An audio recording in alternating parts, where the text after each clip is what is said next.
നമുക്കിന്ന് വളരെ ടേസ്റ്റി ആയിട്ടുള്ള നല്ല ക്രിസ്പി ആൻഡ് ക്രഞ്ചി ആയിട്ടുള്ള പെട്ടെന്ന് തയ്യാറാക്കി എടുക്കാൻ പറ്റുന്ന പാവയ്ക്ക ഫ്രൈ ചെയ്താലോ? വേഗം തന്നെ റെസിപ്പി ഒന്ന് കണ്ടു നോക്കൂ. നമുക്കിന്ന് ടേസ്റ്റി ആയിട്ടുള്ള ഒരു പാവയ്ക്ക ഫ്രൈ തയ്യാറാക്കിയാലോ? നല്ല ഗോൾഡൻ കളറിൽ നല്ല ക്രിസ്പി ആയിട്ട് തയ്യാറാക്കാം. അതിനുവേണ്ടി പാവയ്ക്ക ഇതുപോലെ വട്ടത്തിൽ കട്ട് ചെയ്ത് വെച്ചിട്ടുണ്ട്. ഇതിലെ വലിയ കുരുക്കളൊക്കെ ഉണ്ടെങ്കിൽ നമ്മളത് എടുത്ത് കളയണം, അല്ലെങ്കിൽ കടിക്കുമ്പോൾ ഒരു ടേസ്റ്റ് ഉണ്ടായിരിക്കില്ല.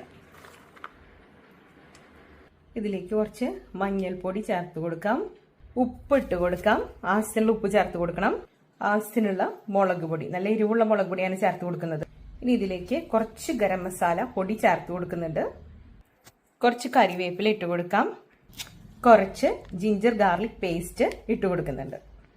ഇനി നിങ്ങളുടെ കയ്യിൽ ജിഞ്ചർ ഗാർലിക് പേസ്റ്റ് ഇല്ലെങ്കിൽ ഇഞ്ചിയും അതുപോലെ വെളുത്തുള്ളിയും നല്ലതുപോലെ ചതച്ച് ചേർത്താലും നല്ല ടേസ്റ്റ് ആയിരിക്കും. ഇനി ഇതിലേക്ക് നമ്മൾ സ്പെഷ്യലായിട്ട് ചേർക്കുന്നത് കുറച്ച് കോൺഫ്ലവർ ആണ്. ഒരു 1.5 ടീസ്പൂൺ വരെ ചേർത്ത് കൊടുക്കുക. നല്ല ക്രിസ്പി ആയിട്ട് കിട്ടാനും ആ മസാലയൊക്കെ നല്ലതുപോലെ ഇതിൽ പുരണ്ടിരിക്കാനും വേണ്ടിയിട്ടാണ് നമ്മളിത് ഇട്ട് കൊടുക്കുന്നത്. ഇനി ഇത് നമുക്ക് നല്ലതുപോലെ ഒന്ന് തിരുമ്പി യോജിപ്പിക്കണം. ആ മസാലയൊക്കെ പാവയ്ക്കയിൽ നല്ലതുപോലെ ഒന്ന് പുരട്ടിയെടുക്കാം. നമ്മുടെ പാവയ്ക്കയിൽ നല്ലതുപോലെ നമ്മൾ ചേർത്തേക്കുന്ന ആ മസാല ഉണ്ടല്ലോ, അത് നല്ലതുപോലെ പുരണ്ടി വന്നിട്ടുണ്ട്. ഇനി നമുക്കിതൊരു 10-15 മിനിറ്റ് നേരം ഫ്രിഡ്ജിൽ വെക്കാം. അപ്പോൾ ഒന്നും കൂടി ഡ്രൈ ആയിട്ട് കിട്ടും. അതിനുശേഷം വറക്കുമ്പോൾ നല്ല ക്രിസ്പി ആൻഡ് ക്രഞ്ചി ആയിട്ട് നമുക്ക് കിട്ടും. അപ്പോൾ നമുക്കിനി ഇത് ഫ്രിഡ്ജിലോട്ട് വെക്കാം.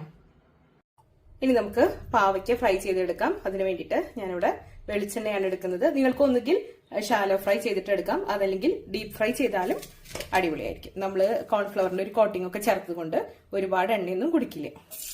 അപ്പൊ ചൂടായ എണ്ണയിലേക്ക് നമുക്ക് പാവയ്ക്ക ഇട്ട് കൊടുക്കാം. നമുക്കൊന്ന് പരത്തി വെച്ച് കൊടുക്കാം. പാവയ്ക്ക നമ്മൾ തിന്നായിട്ടാണ് കട്ട് ചെയ്തേക്കുന്നത്, അതുകൊണ്ട് തന്നെ പെട്ടെന്ന് ആയി കിട്ടും. ഒന്ന് ഇളക്കി കൊടുക്കാം. നല്ലതുപോലെ മുരിഞ്ഞു വരണം. നമ്മുടെ ആദ്യത്തെ ബാച്ച് പാവയ്ക്ക് ഇവിടെ റെഡി ആയിട്ടുണ്ട്. ഇനി ബാക്കിയും കൂടെ നമുക്ക് ഇതുപോലെ ഫ്രൈ ചെയ്തിട്ട് എടുക്കാം.